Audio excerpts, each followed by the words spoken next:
आपको समय भी हो रहा है, मैं शॉर्ट में यहाँ पर एक्चुअल और वर्चुअल जितने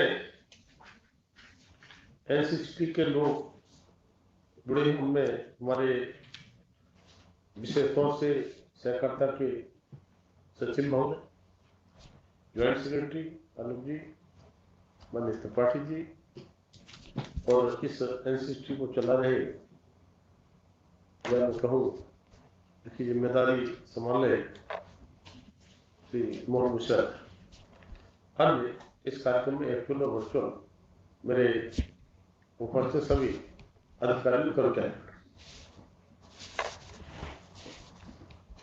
हम सब जानते हैं कि माननीय प्रधानमंत्री मोदी जी ने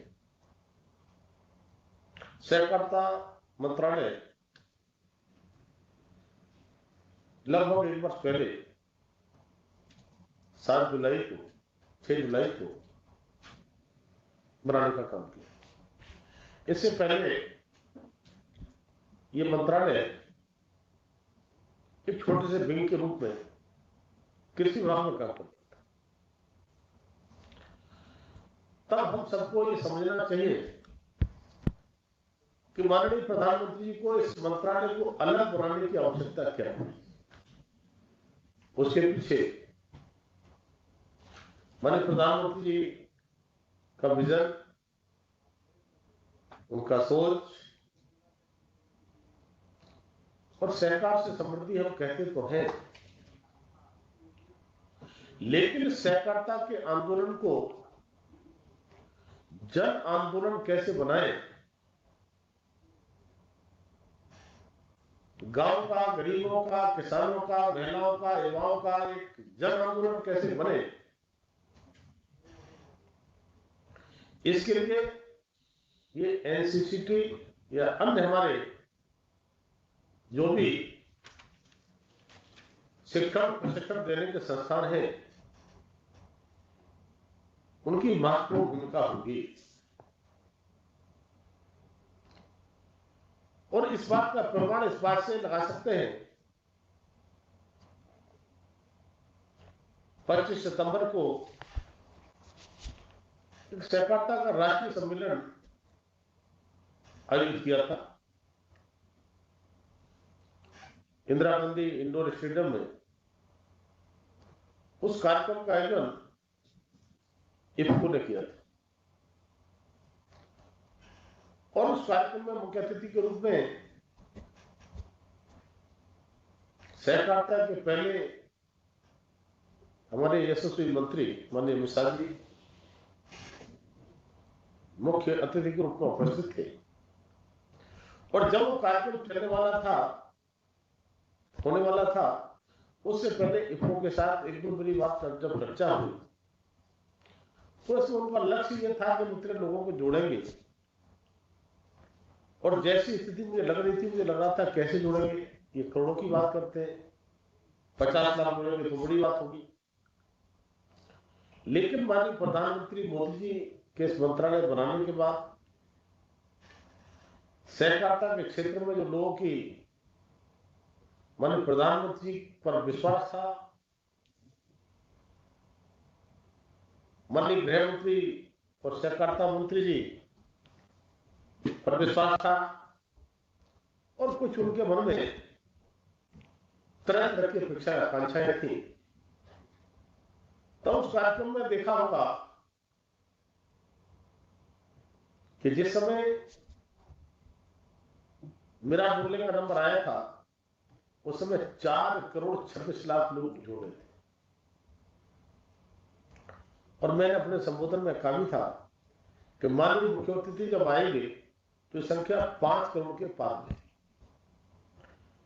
और जब वो सहकारिता मंत्री माननीय अमित शाह जी उस कार्यक्रम के मुख्य अतिथि थे, जब वो आए तो 5 करोड़ 82 लाख लोग जुड़ गए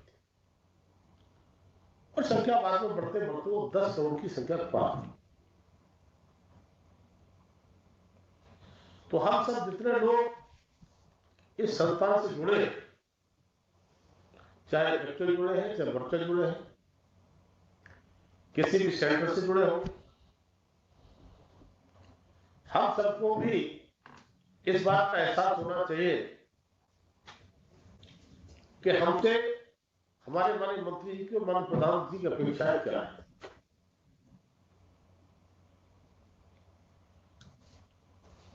और कई बार मैं कहता हूं, हमारा मंत्रालय ऐसा मंत्रालय है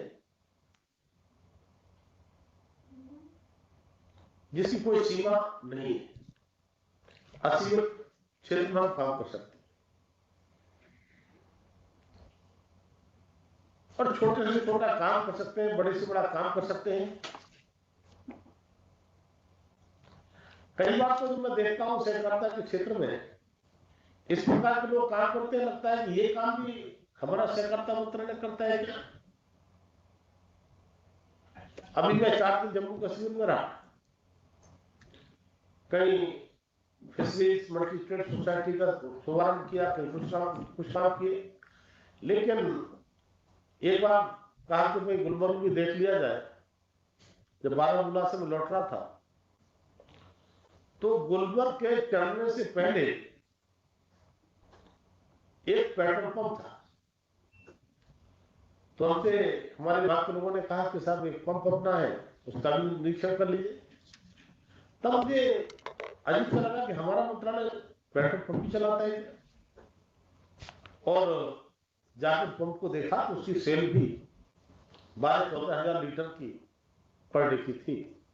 मैंने पूछा कितने नंबर है इसमें, पूरे 23 नंबर। क्या प्रॉफिट आता होगा साल का? बोले 60-65 लाख रुपए हमारा पंप छूटता है, और हम जो सिस्टम होता है उसमें अपने सारे मेंबर्स को डिविडेंड बांटते हैं। मान लीजिए आप किसी भी क्षेत्र में काम कर सकते हैं, तो ट्रेनिंग के संस्थान का भी मेरा कहना यह है कि हमें भी उस व्यापकता से सोचना चाहिए। केवल दो चीजें हम करते चले आ रहे हैं, वही करेंगे, वही ट्रेनिंग देंगे, वही ट्रेनिंग देंगे, उसी के साथ क्या करेंगे। समय के साथ माननीय प्रधानमंत्री मोदी जी के नेतृत्व में जिस तरह से देश का विकास हो रहा है, देश आगे बढ़ रहा है जिस रफ्तार के साथ, और हमसे आपकी अपेक्षाएं जब है तो अपने संस्थान को भी उसी रफ्तार के साथ आगे बढ़ाना पड़ेगा।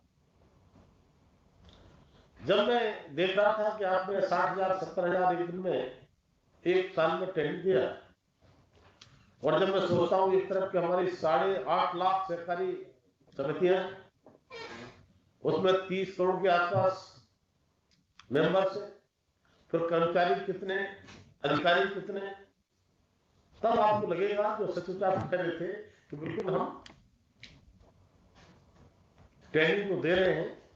अभी मैं तो यही कहूंगा कि अभी स्टार्टिंग, मंजिल बहुत आगे।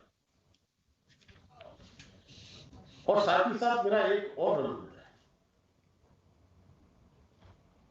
आपने बताया कि इस तरह से करते हैं, और ये सब क्लासेस करने से पहले लगातार प्रक्रिया है अपनाते हैं, ये सब करिए, ठीक है। मैं कई बार कहा करता हूँ, और आपके बीच में भी क्या सहकारिता को मैंने देखा है,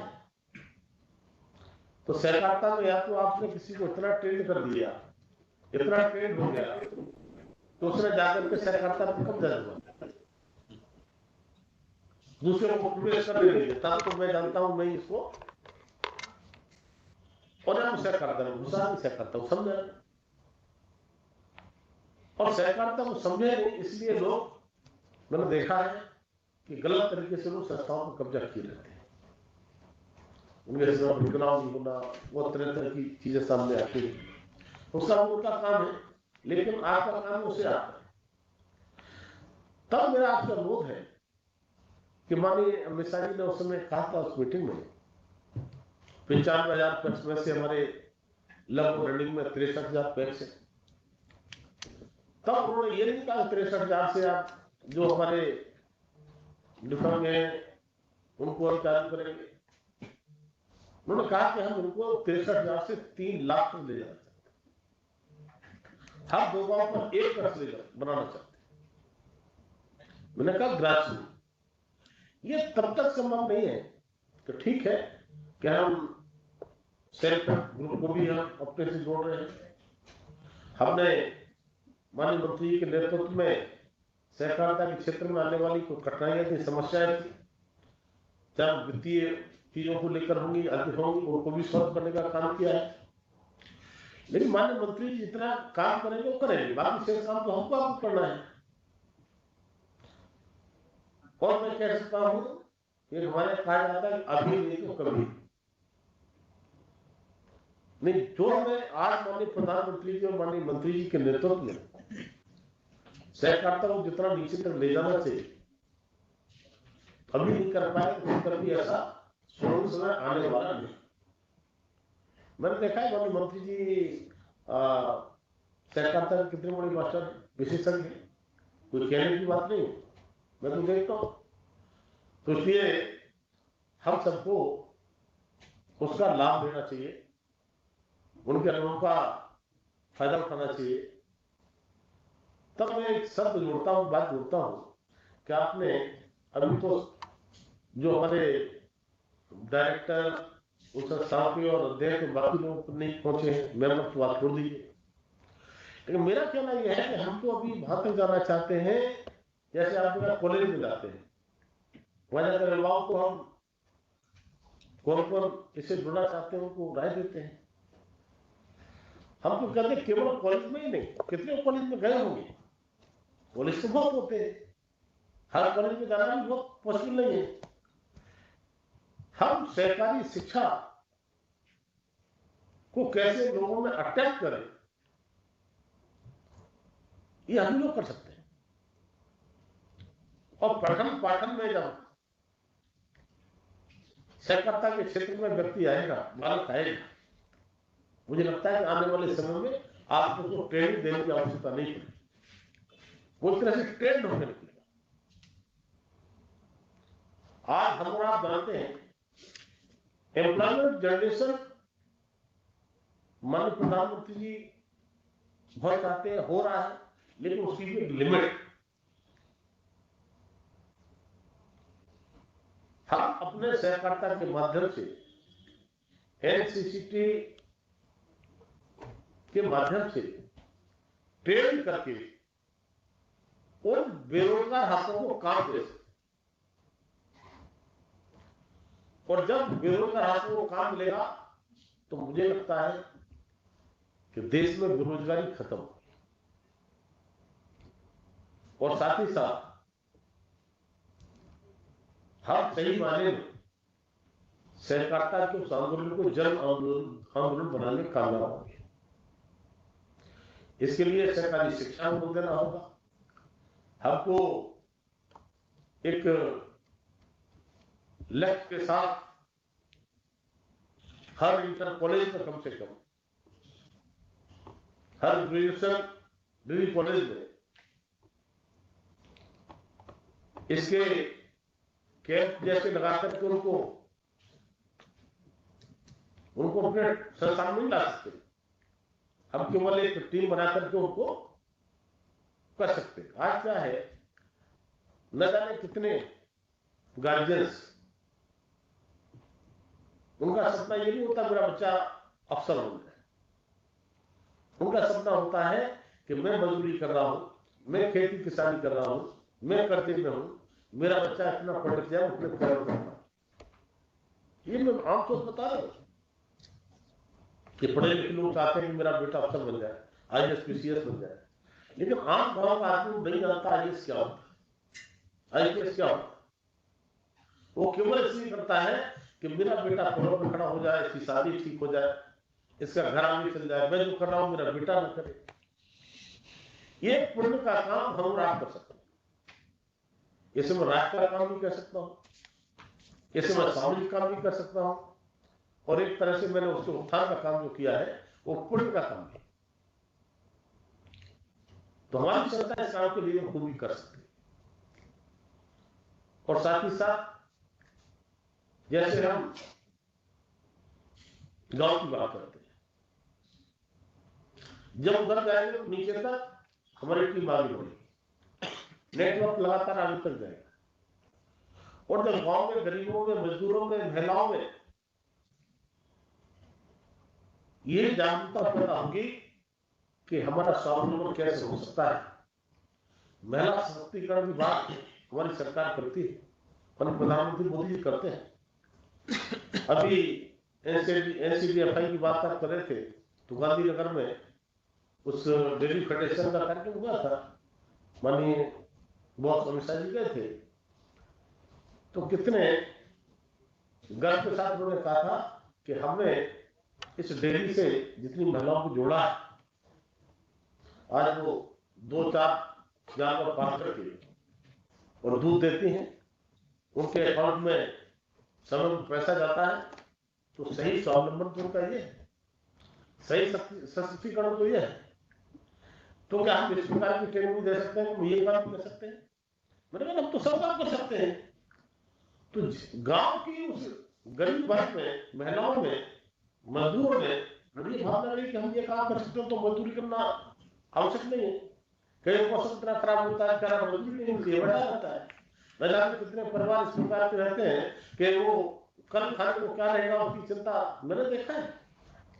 लेकिन माननीय प्रधानमंत्री को धन्यवाद दूंगा कि इतने लंबे लॉकडाउन में, कोविड के समय भी उन्होंने एक भी घर ऐसा नहीं छोड़ा जिसके घर में चूल्हा न जले, उसे राशन पहुंचाने का काम।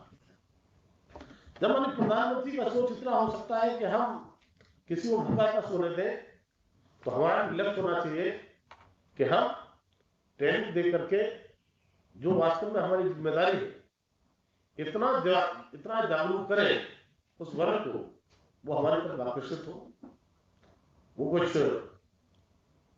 छोटा मोटा काम सोसाइटी बनाकर करे। महिलाएं हैं तो सेल्फ हेल्प ग्रुप में जब काम कर सकती हैं, उनकी बाकी महिलाओं को जोड़ने का काम करें, तो मुझे लगता है हम लोग और अच्छा कर पाएंगे। और जो भी आपने वार्षिक अपना लक्ष्य बनाया है, एक बार इसको मंथन करें, चिंतन करें। मुझे लगता है कि ये ना आपको संतोषजनक लगेगा, जब आप सोचेंगे तो आपकी व्यापकता बहुत है, आपका जब स्कोप इतना है, तो उसको काम भी करना चाहिए। एक कहावत है कि मैदान खाली पड़ा है और हवा भी आपके पक्ष में है, तो छलांग भी लगाना चाहिए। वही इधर से हम लगा रहे हैं, विपरीत दिशा में लगाए समझ में आता है। माननीय प्रधानमंत्री जी आपके साथ हैं, माननीय अमित शाह जी आपके साथ हैं, पूरी सरकार आपके साथ है। और जो कभी सरकार ने सहयोग नहीं किया, भारत सरकार ने आपके लिए उससे ज्यादा हर क्षेत्र में सहयोग करने को सरकार खड़ी है। लेकिन सहयोग हम लेंगे तक, उस सहयोग को सहयोग की तरह से देखा, उसका दुरुपयोग ना हो। मैं आपके साथ एक बार 2 बार आपसे फैमिली बैठे थे हम, लेकिन विधिवत जैसे ट्रेनिंग होना चाहिए, वर्चुअल सब लोग जुड़े, पहली बार मैं कर रहा हूं। तो आने वाले समय में हम जब भी बैठे तो इस बैठक का, इस मीटिंग का कुछ आगे असर ऐसा दिखाई पड़ना चाहिए कि हम